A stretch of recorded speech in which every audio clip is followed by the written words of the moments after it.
Hello, কোথায় আছে? জানো না নাকি স্কুলের রেজাল্ট দিতে এসছি। কদিন যায় রেজাল্ট দিতে? সেদিন গালি যে সেদিন পাইনি। ঠিক আছে লাইলি, তাড়াতাড়ি বাড়ি আয়। কেনে? তো শ্বশুর তোকে নিতে এসছে। নিতে এসে বারণ করে দিবা। আমি তোমাদেরকে বলিনি নাকি আমার ভাত খাবো না? আমি ওসব কিছু বলতে পারবো না, তুই এসে বল। বৌমা কি বলছো বোন? দেখি আমাকে দেন। হ্যালো সালমা, কখন আসবা মা? আমি তোমাকে নিতে এসছি। বাবু বাড়ি চলে এসছে যে। বাড়ি চলে এসে তো আমি কি করব? আমি আপনার ছেলের ভাত খাবো না। এসব তুমি কি বলছো মা? স্বামী স্ত্রীর মধ্যে একটু ঝামেলা হতেই পারে, তাই বলে ভাত খাবো না বললে হবে? টনি কি কিছু বলেছিস তোমাকে? ও আর কোনো দোষ থাকলে বলো, মেরে ঠ্যাং ভেঙে দেবো। ও আবার কি দোষ করবে? যে স্বামী বয়স সকালে পূরণ করতে পারে না সে স্বামী আমার দরকার নাই। ডিভোর্স পেপার পাঠিয়ে দেবো, আপনার ছেলেকে সই করে দিতে বলবেন। আমি আর আপনার ছেলে ভাত খাবো না। রাখছি।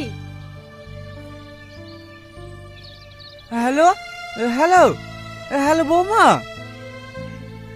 ফোনটা মনে হয় কেটে গেল। বোন আর একবার ফোনটা লাগিয়ে দেন না। ছেড়ে দেন ভাই, মেয়ে যখন যেতে চাইছে না, আপনার ছেলেকে বলেন গা ছাড়ছুড় করে নিতে। জোর করে তার সংসার করানো যায় না। এই সামের চ।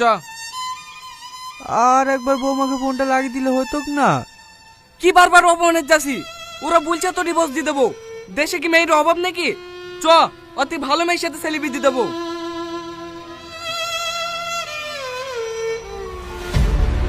ভালো মেয়ের সাথে বিদে দে। ওই ভিখারি বাড়িতে কেউ মেয়ে দেবে কি দেখগা? গলা থেকে কাটাটা নামলু।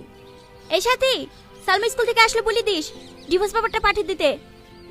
আর কোন স্কুল মাস্টারের সাথে প্রেম করছে তার বাপ মাকে আসতে বল, অল্প দিনে বিটা দিয়ে দেবো। ঠিক আছে মা।